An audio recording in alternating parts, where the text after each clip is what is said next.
In our hyper-partisan political environment, it's easy to get stuck in our own talking points and refuse to listen to the arguments of the other side, especially on hot-button social issues, on hot-button civil rights issues, on constitutional issues, like the Second Amendment, right to keep and bear arms. But this is a republic. We've got to learn to live together. We've got to learn to compromise sometimes. And I have just heard a gun control proposal, care of Indianapolis Colts GM Chris Ballard, that I think I might actually be willing to get behind. It's a shame. Highland Park, Uvalde, Greenwood, Buffalo. I mean, when is it? When does some common sense come into play, and when does this end? When do our elected officials actually do something about it instead of their own political gain? And both sides are completely wrong. I'm not anti-gun, but I'm anti-military style weapons. That it blows my mind away that an 18-year-old kid can walk in and buy an AK-15 automatic weapon. That makes no sense. Zero. That makes no sense. Zero. Fact check, true. I agree with that conclusion there. They said that America was too far gone for bipartisanship. Well, there it is. I support what this man is proposing. I'm Michael Knowles, a strong supporter of the Second Amendment, a lifetime member of the NRA, officially endorsed this proposal to ban all AK-15 automatic rifles. No more. I have never seen a gun control bill more sensible than this one. I've never heard a gun control advocate be more articulate than this Colts general manager. And there has never been a more serious and beneficial piece of anti-gun legislation. Let the era of mutual understanding commence. I'm Michael Knowles. This is The Michael Knowles Show.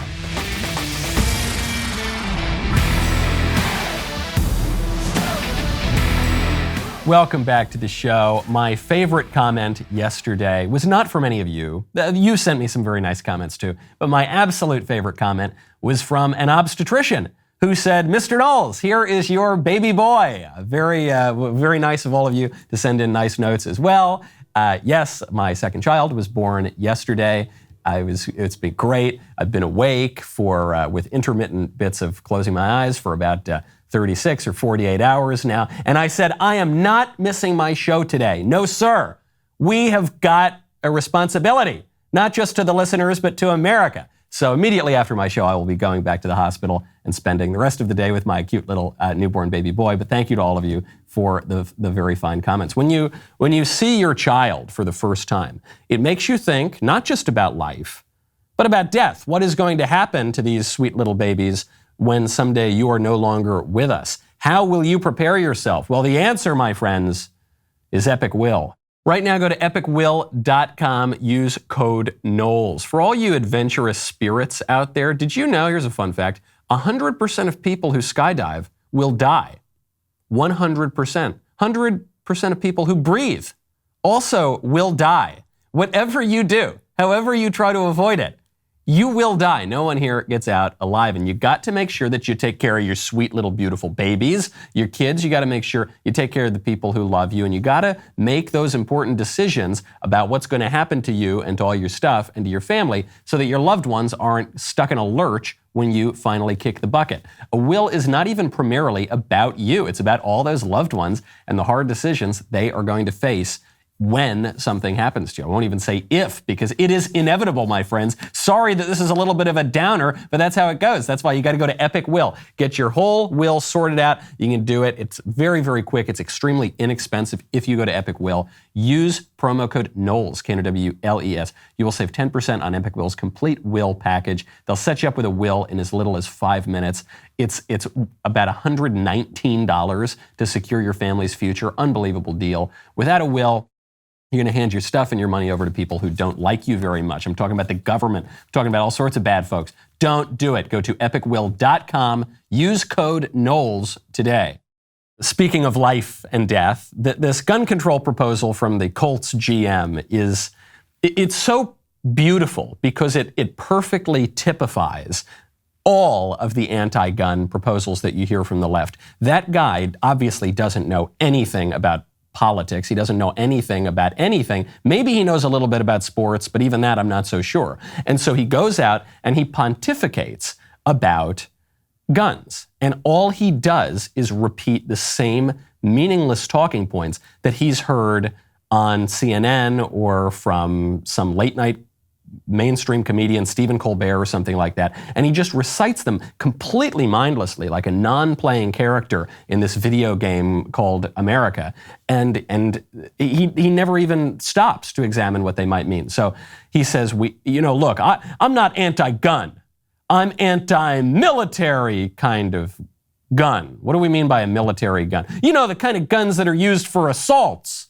Unlike those really nice, warm, fuzzy, comfy guns. The guns that are just meant to hug you and gently caress your forehead and whisper sweet nothings and tell you everything's going to be okay. Not like those assault guns. So he draws this distinction that doesn't exist. All guns can be used for military purpose.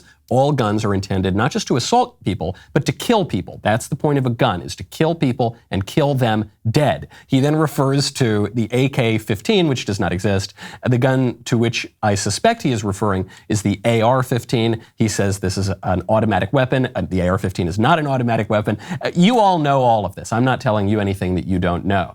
But Chris Ballard over at the Colts doesn't know any of this. And it's not just him. It's not just the know-nothings who spout off their prepackaged talking points that have entered their minds unawares and escaped their mouths without any critical thought passing in the meantime. It's even the people who are writing this kind of legislation. The people at the very tippy top, elected Democrats, very often demonstrate their own ignorance on issues like guns. And they remind us how insane it is that this civil right, this constitutional right, a basic right to protect yourself, is being threatened and regulated by people who know absolutely nothing about what they are regulating. And they go even further, by the way. So you heard there Chris Ballard, he says, I'm not against guns. I'm just against the crazy radical, why does a kid get, without any training, he gets to go in and get a gun, and this is, so he's saying, I'm for responsible gun ownership, but I'm against irresponsible gun ownership. And then Nancy Pelosi comes out, and she comes out against responsible gun ownership as well. When I talk about it on the floor this afternoon, I'm going to show a presentation of what some totally irresponsible people are putting out there about little children, toddlers, learning how to use an assault weapon, smaller assault weapons, but a gun like mommy and daddy, small assault weapons, but getting their muscles ready to be able to use it.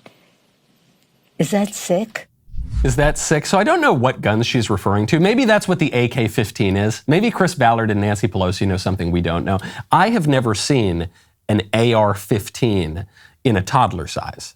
I've never seen that at the gun store. I'm not sure, do they miniaturize the ammo too? They take the .223 and they just shrink it down. I'm not so sure.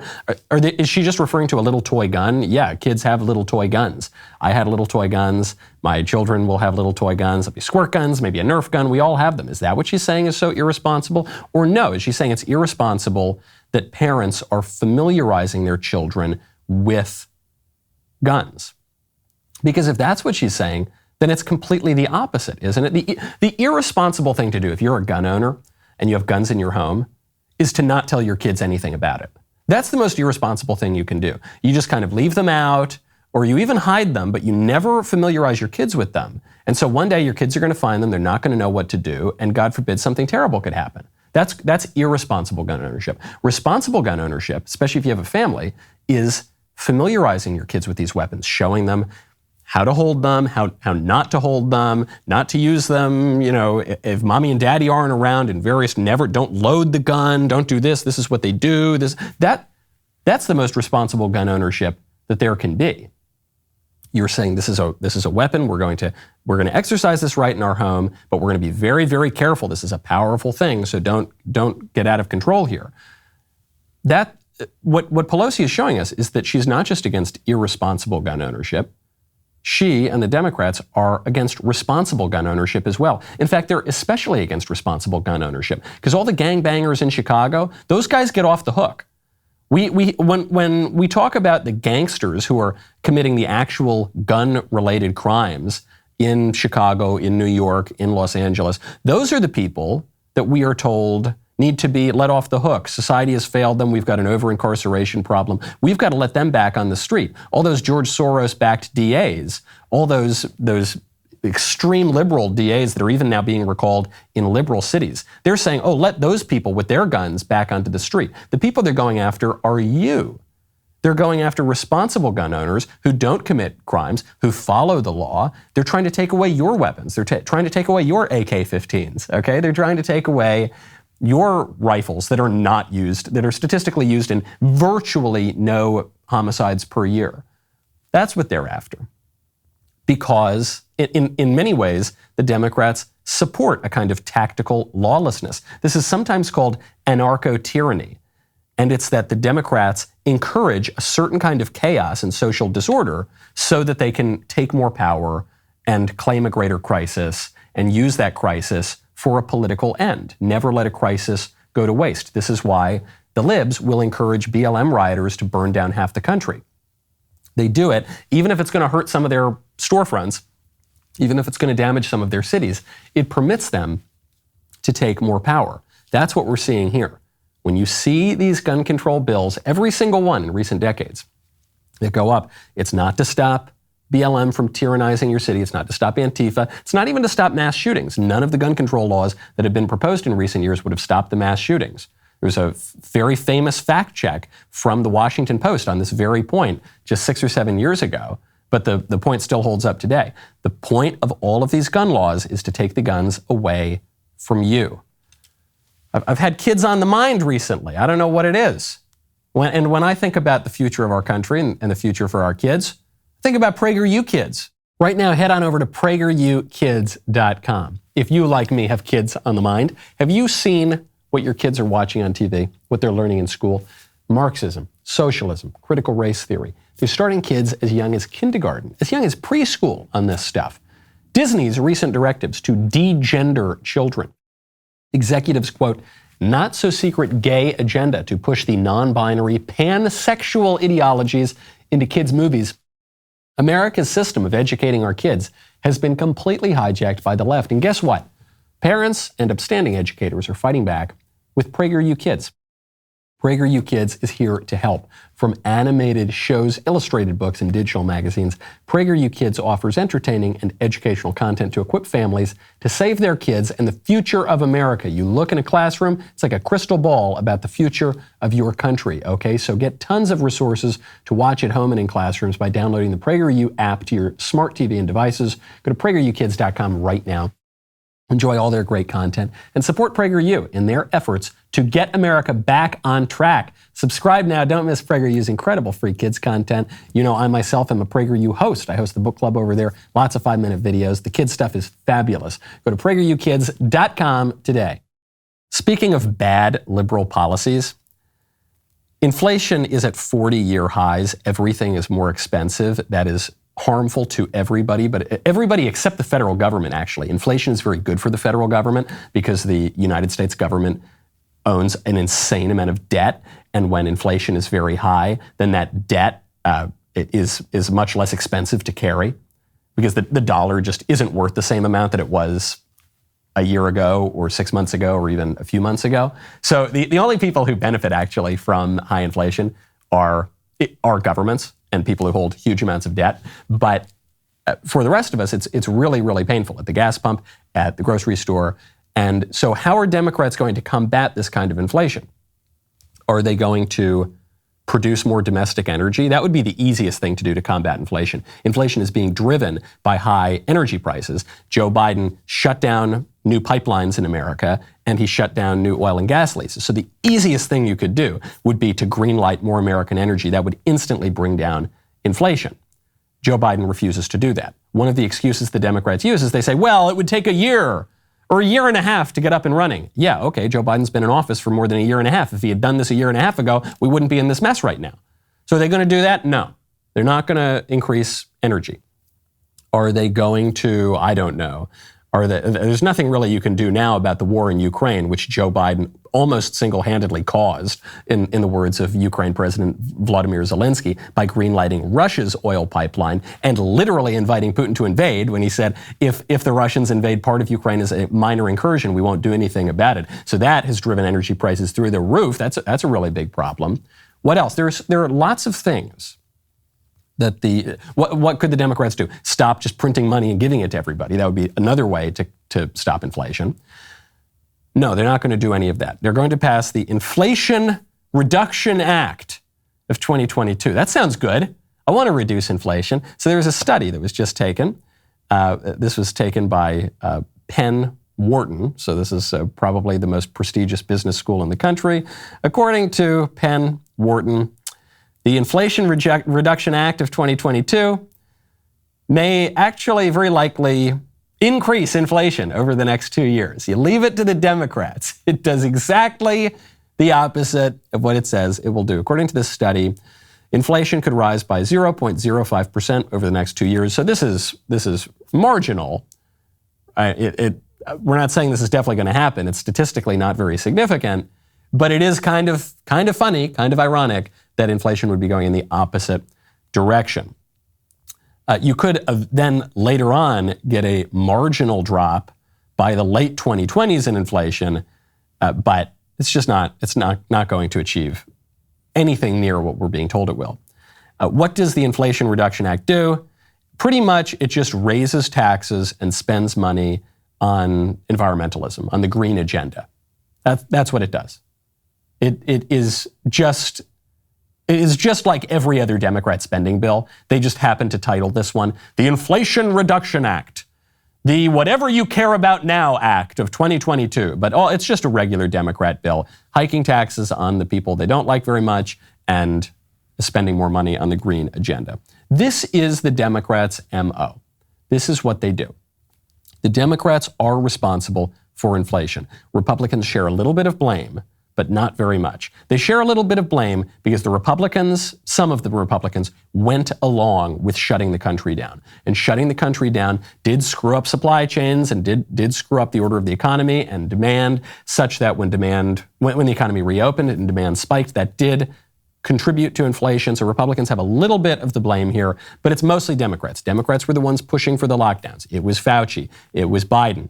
It was Rochelle Walensky. It was all of the libs pushing for the lockdowns. It's the libs who shut down American energy. It's the libs who were trying to spend gazillions of dollars. And at the time, when the libs were trying to spend all that money, it was conservatives like Ted Cruz, like Mike Lee, even Lindsey Graham, who is not exactly the most rock-ribbed right-wing person in the country. They took to the floor of the Senate. They said, this is going to drive inflation crazy. Do not do this, guys. The libs pushed for it anyway. And that's what we get. That's what we get. Now we get lots of inflation. The libs create the problem, then they demand more power to fix the problem, and then when they have more power, they make the problem worse, and then what do? They demand more power to fix that problem. Rinse and repeat. That is what they do. This is the course of Democrat political power on virtually any issue. And we're especially seeing it here when it comes to inflation. Now, speaking of the green agenda, which is where so much of the libs' focus goes to, and part of that is because the green agenda is just a catch-all. You pay off the companies that they like. It allows them to take a lot more power. It allows them to outsource a lot more of American sovereignty to international institutions like the United Nations, to other international trade treaties. So, speaking of the green agenda, Al Gore has just compared climate deniers, you know those people who deny the climate, who they don't believe that we're walking around in a kind of melee of oxygen and nitrogen. And those people who just deny. They say there's no atmosphere. They just think they're floating around in a vacuum somewhere. They deny the climate. He says that people who deny the climate, by which he means people who are not terrified of the sun monster and catastrophic global warming, they're just like the cops in Uvalde. This is time for all of us to step up. The climate deniers are really in some ways similar to all of those almost 400 law enforcement officers in Uvalde, Texas, who were waiting outside an unlocked door while the children were being massacred. They heard the screams, they heard the gunshots, and nobody stepped forward. And God bless those families who've suffered so much. And law enforcement officials tell us that's not typical of what law enforcement usually does. And confronted with this global emergency, what we're doing with our inaction and failing to walk through the door and stop the killing is not typical of what we are capable of as human beings. We do have the solutions, and I think these extreme events that are getting steadily worse and more severe are really beginning to change minds. We have to have unity as a nation to come together and stop making this a political football. It shouldn't be a partisan issue. You know, it's interesting. It's really interesting. It's really interesting. Is that interesting? Is it because the point that Al Gore just made is that if you don't want to give $90 trillion to AOC, then you're pretty much like cops who let a psycho mass murder little children. When you really think about it, if you don't give the Democrats trillions and trillions of dollars to stop the sun monster from killing all of you because of the predictions that they've been making now for 50 years, which have not come true, by the way, and which frequently have been reversed decades later, like the first time that they started screaming about global cooling, and then they said, oh, actually, no, it's the opposite, it's global warming. And then the warming kind of cooled down for a little while, and then they said, well, whatever, it's just changing. It's change. Give me $90 trillion or we're all going to die. If you're in any way skeptical of that, the same sort of people who told us we're going to have a population bomb in 1970, they said within 10 years we're going to have mass famines everywhere unless we coerce poor people in the developing world to sterilize themselves and kill their children through abortion, which actually happened in India and China. And even so, the world population doubled. And even so, you know what happened? We're fatter than ever. Malnutrition is at an all-time low. If you are in any way skeptical of the apocalyptic claims that people like Al Gore make, you're pretty much a mass murderer of little children. Or at the very least, you're a coward who lets the mass murderers get away with it. This shouldn't be political. Now listen, we can all agree. I've got to work on my Al Gore. This shouldn't be political. What does that mean? This shouldn't be political. When Democrats say it, it's just another way of saying you shouldn't have a say in this thing. Shouldn't be political. You telling me that changing the structure of our government, taking away a ton of people's money, taking away a ton of people's rights and freedom and way of life, that's not political? Of course that's political. That's the most political thing I've ever heard of. You're talking about the way that society functions and the kind of rights people can enjoy and the traditions that people have. And political, it just means public. That's all it means. You're talking about public matters at the very least. You're saying this shouldn't be political. It necessarily is political. It by definition is political. What you really mean is, you peasants, you hoi polloi, with your incandescent light bulbs and your gas-guzzling cars, you disgusting peasants who don't even drive Teslas, you shouldn't have a say in it. That's what Al Gore means. That's what the Democrats mean, and that's what they're fighting tooth and nail to effect, to bring about. Their version of not political is, I guess, ultimately just that. You don't get a say in politics. It's not political, it's the private decisions of the liberal elites who think that they are much, much better than you. Speaking of ways to fight back against the elites and the establishment, Jeremy's Razors is doing just that.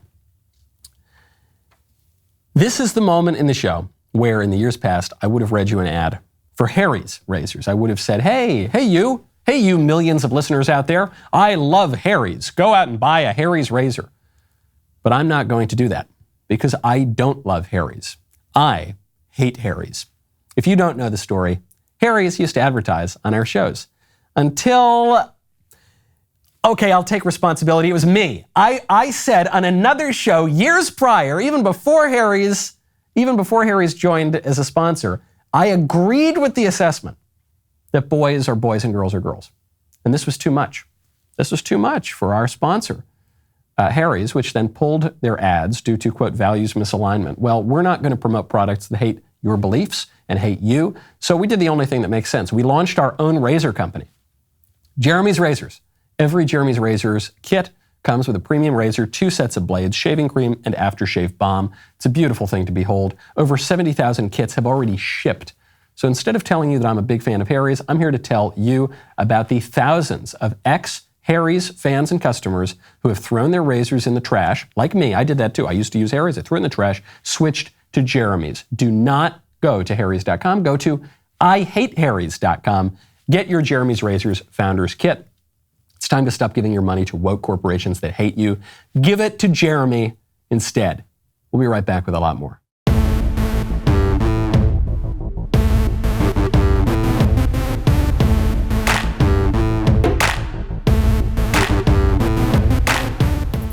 Speaking of the dangers of man altering his environment, man playing God in nature, COVID. COVID's still going around. Remember COVID, that thing that totally, definitely did not, it had no relation to any experiments in any laboratories, definitely not any laboratories in Wuhan until, okay, maybe it did, and now even the WHO admits it probably did. So COVID's still going around, and people are still catching it. Even, this is really weird, even the people who have gotten the vaccine are still getting it. This is even weirder, even the people who have had the booster shot, and the extra booster shot, and all the booster shots, they're still getting COVID. President Joe Biden has tested positive for COVID. This is not an outdated story. Because I know I told you, a week ago? 2 weeks ago, I said President Biden has tested positive for COVID. He's quarantining. And then President Biden came back. Well, he made that video of him looking all crazy and kooky with his eyes were really, really wide, and he had this really low voice, and it seemed like he was just being injected with all sorts of uppers, and he didn't blink once in the video, and it was really, really unsettling.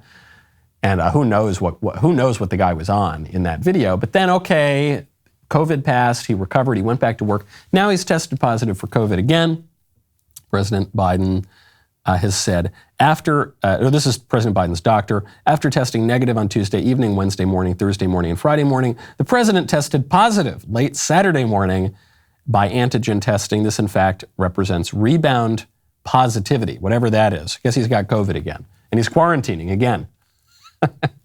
I don't mean to laugh. I hope President Biden makes a full recovery and remains very, very healthy, or at least as healthy as he has been. And thank goodness he got the shots.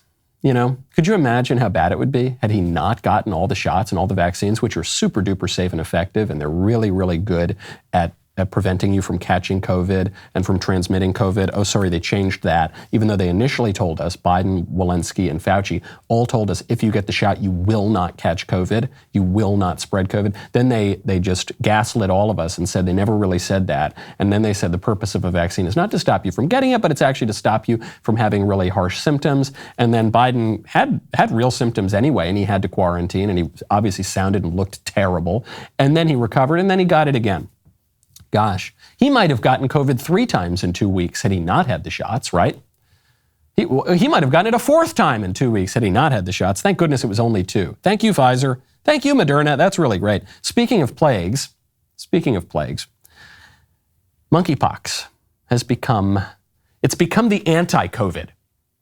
It's become the way that the libs forced us all to live under COVID, which was very, very easily spread, and did not really pose major health risks to the vast majority of people, but it was still very, very easy to spread. It was so easy to spread that you pretty much couldn't stop it from spreading. There was no measure that the libs employed, from the masks to the lockdowns to the distance by 6 feet to the shots to the boosters. None of that has actually worked to stop COVID at all, not even in the slightest.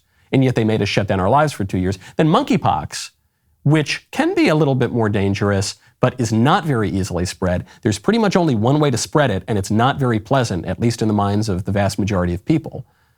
Monkeypox, which is only, I know this is politically incorrect to say, it's pretty much only spread at gay orgies. Not even at any orgy, though every orgy is in a certain sense gay, but specifically at male, homosexual, bathhouse-style orgies. That's where it started the spread, and that's where it continues to spread. Those we can't shut down. Now we can't even acknowledge it. Ned Ryan, who's a conservative activist, sort of prominent conservative figure. He just went on a Fox Business show, the Kennedy Show, where it was him, two other panelists, and the host, Kennedy, and they were discussing monkeypox, and he suggested maybe people cool it with the gay orgies for just a little bit.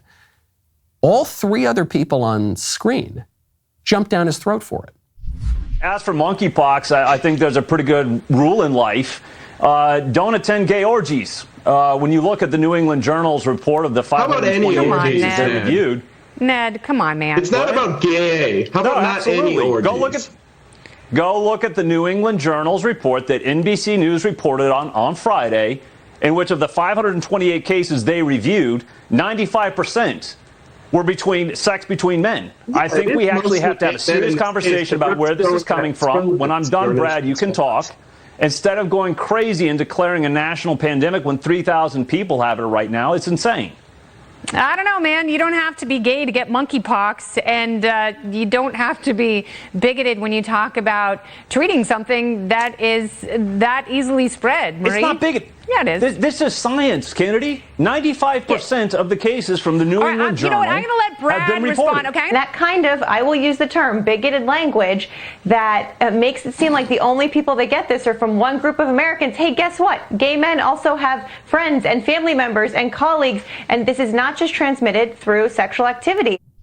So everything that Ned Ryan said is right. Virtually everyone who is catching monkeypox because they had sex with a promiscuous gay man. 95 to 98% of the spread is among dudes who have sex with other dudes. The men who have sex with men community, as some people are calling it. And then some people around them are catching monkeypox as well, which raises a whole lot of questions. You know, there were 2 kids who caught monkeypox in households with homosexual men. Haven't heard anything about that. Sure hope that's being investigated, but I doubt that it is.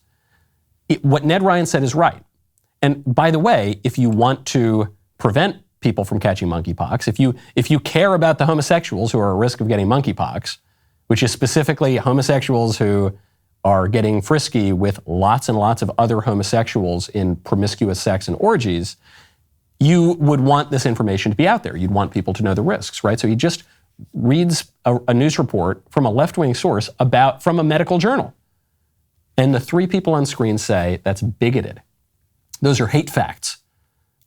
First you heard from Brad Palumbo, who is an LGBT activist, and I guess he's a libertarian. He would call himself a libertarian, but he's very, very pro-LGBT. And he says, oh, Ned, you can't say that. It's any orgies. Don't say gay orgies. But no, it is gay orgies that spreads monkeypox. That's just a fact, okay? It's just numbers. 95 to 98%, guys, okay? No, you can't say that. And then Palumbo was far from the worst person on that panel. Then it was the host, Kennedy, and the other guest, whose name I believe is Marie Harf, who called it bigoted. Don't go to gay orgies is now considered a bigoted statement on the right-wing news channel. On one of, 2 or 3 right-wing news channels. Fox Business is probably the second most prominent right-wing news channel, allegedly right-wing news channel. And you can't say don't go to gay orgies there? Are you knuckle-dragging far-right fascist bigoted troglodyte? How dare you? Gay orgies is what America was built on. That's how dare you discriminate against the gay orgy community. These are the sorts of things that can't be uttered now. It shows you the way that the Overton window has shifted. When libs tell you, oh no, the conservatives are on the rise, the conservatives have made so many cultural gains in recent years, just look at that Overton window. Look at the range of acceptable discourse. You can no longer go on an ostensibly right-wing news network and say, hey, don't go to gay orgies maybe if you don't want to catch the gay orgy pox virus. And you can't say that without being smeared as a bigot, as some kind of hateful, awful person, because you recite statistics that were just published in a medical journal. That is the cultural shift. Yes, I think conservatives have great opportunities right now. We just overruled Roe v. Wade, for goodness sakes. This is great. I think the wind is at our sails. But the ground that we have to make up is so insane. The one that the liberals are losing their minds over right now is that conservatives might threaten this new definition of marriage, the Obergefell decision, which redefined marriage to include same-sex unions. The idea that that would be the great conservative cultural victory is insane, guys. That decision was made in 2015. That decision is 7 years old. For all of human history, up until 2015, everyone everywhere believed that marriage had sexual difference at its heart. That marriage was between a man and a woman. The idea that we would return to that, and this would be the huge far-right, fascistic, authoritarian return to 2014? Are you kidding me? Think about how much ground we have lost. You realize how much ground we've lost, not even when you watch the far-right news channels. It's when you watch the news channels that are supposed to be conservative. You realize just how far left the culture has become. This sort of monkeypox media reaction is a true lesson in political hierarchies. Who ranks above whom? Whose rights get protected above others? During COVID, if you wanted to visit your dying parents, let's say they were in a hospital or they were in a nursing home or they were just kind of aged, you were not allowed to do that. When your loved ones did die, you were not allowed to bury them. You were not allowed to have a funeral for them for months or years.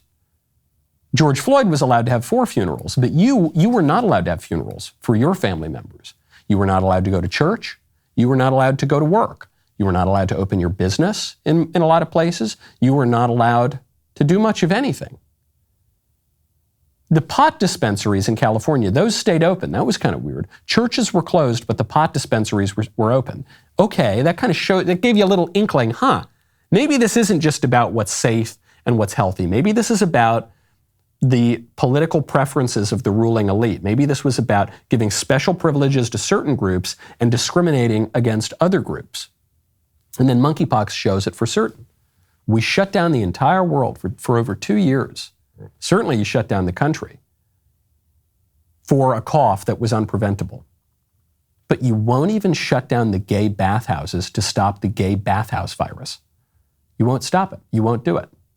You're not even allowed to mention it, even on a conservative, ostensibly conservative news channel. Look what they're doing in San Francisco. San Francisco, which has problems.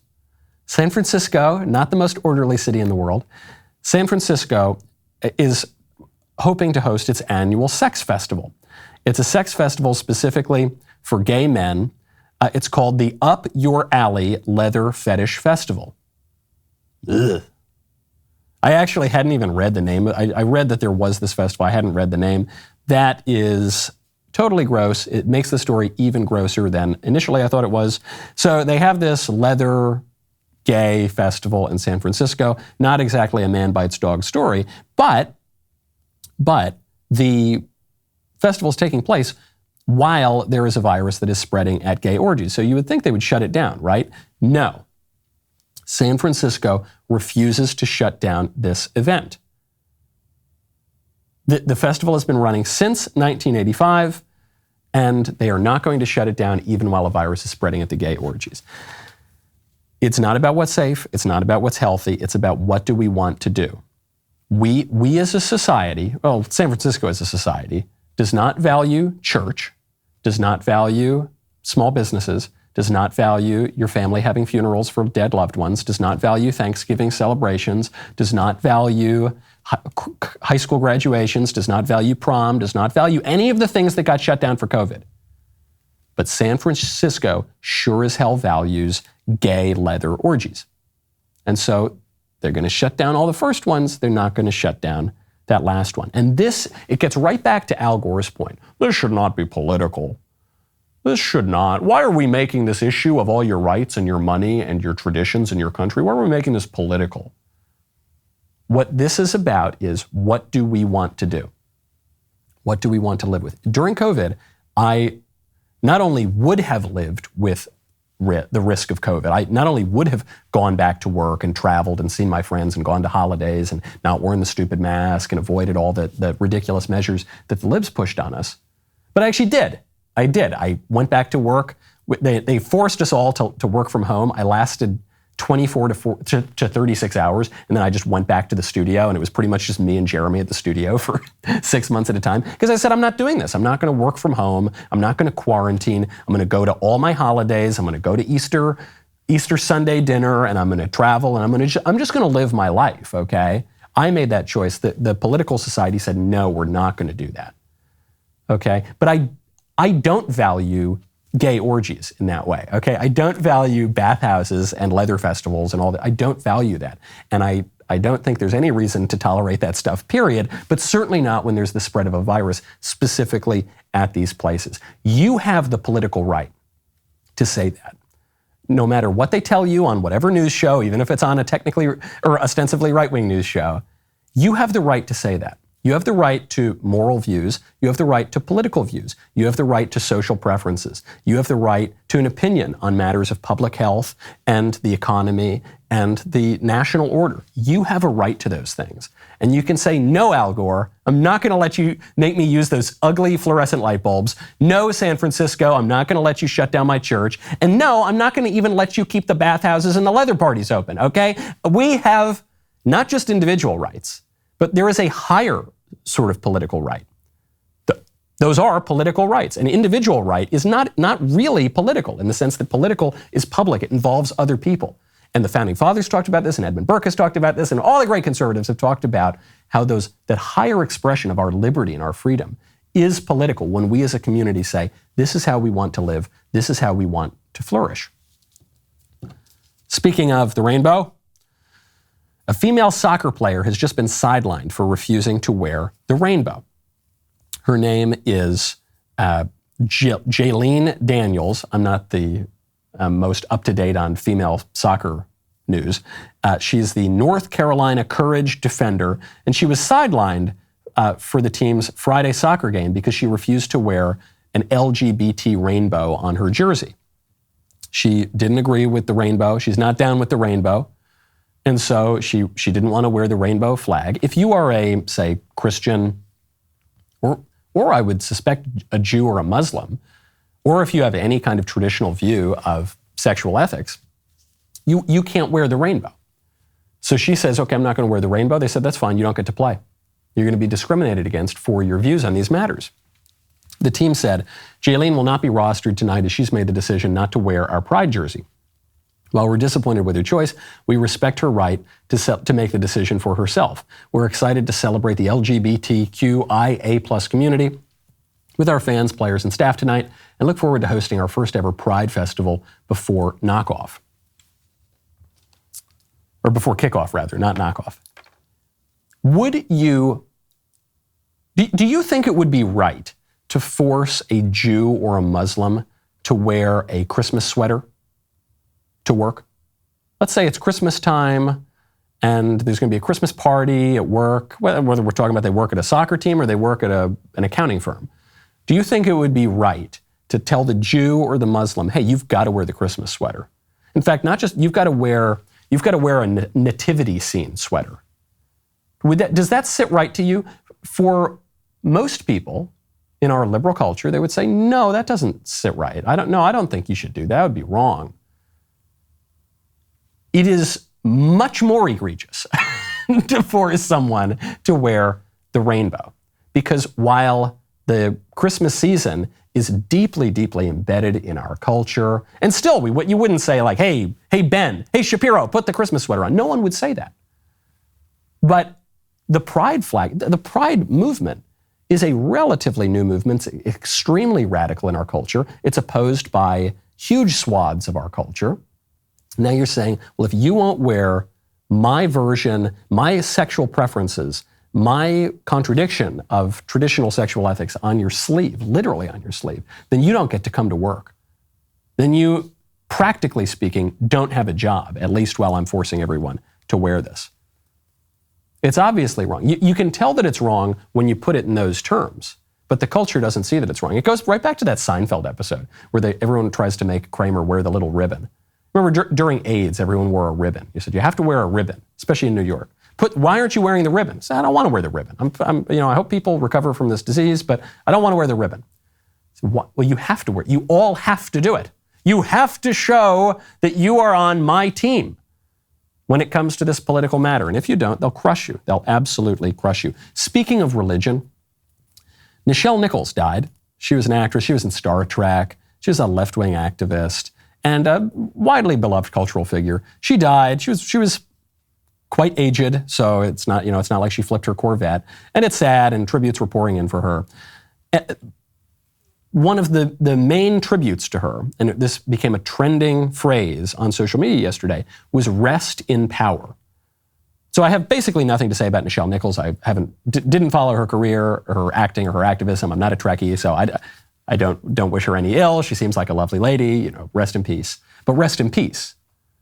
I wouldn't say rest in power. This phrase keeps coming up usually whenever black people die, prominent black people die, and then to some degree left-wing activists more broadly. You see this new phrase that's cropped up in recent years, rest in power, which is a silly and bizarre phrase. It's clearly a reaction against the traditional phrase, rest in peace, from the Latin, requiescat in pace. And it's a kind of flipping of that. So don't rest in peace, rest in power.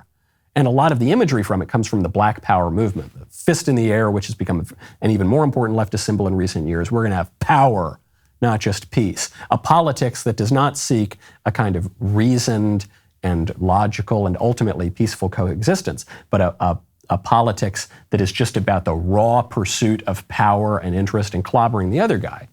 All of this is there, simmering underneath this phrase, rest in power. But rest in power is a really stupid term, because the only way that you will rest in power after you die is if you go to heaven and get to behold the beatific vision and get to be with our Lord and Savior forever. That, I could understand that. If you say that is a position of power, it is, but it's only in the sense that you are beholding the omnipotent power. You're in the vision of the true vision of the good, the true, and the beautiful. Wow, that's amazing. If rest in power is a rejection of that view, which I think it is, I think it's a rejection of Christianity, I think it's a rejection of traditional culture, I think it is a militant, materialist kind of, we're just going to go out and get what we want, and the only things that matter are right in the here and now, and we're going to take power. Then rest in power doesn't make any sense. Because according to that view, when you die, you're not in power, you become worm food. you go take a dirt nap, and then bugs eat you, and then you turn to bones, and then your bones turn to dust, and that's it. That's the end of the story. That's the least powerful position you could possibly be in. Rest in power doesn't make any sense outside of Christianity, outside of a traditional culture against which that phrase is rebelling. And you're seeing a lot of this around the culture. There's a story that I really want to get to, but I don't have time today, so I'll just tease it for you. An actress from The Handmaid's Tale is really, really upset at discrimination that she has faced as a woman. But spoiler alert, the discrimination is not coming from the right. It's not coming from Christianity. It's not coming from tradition. It's not coming from the patriarchy. The true discrimination that she's facing is coming from the left, as it almost always is. We'll get into that tomorrow. I'm Michael Knowles. This is The Michael Knowles Show. I'm going to go see my baby.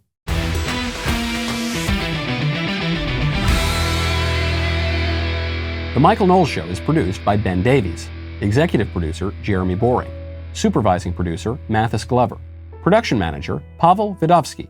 Editor and associate producer, Danny D'Amico. Associate producer, Justine Turley. Audio mixer, Mike Coromina. And hair and makeup by Cherokee Hart. The Michael Knowles Show is a Daily Wire production. Copyright Daily Wire 2022. On the Matt Walsh Show, we talk about the things that matter, real issues that affect you, your family, our country, not just politics, but culture, faith, current events, all the fundamentals. If they matter to you, come check out the show.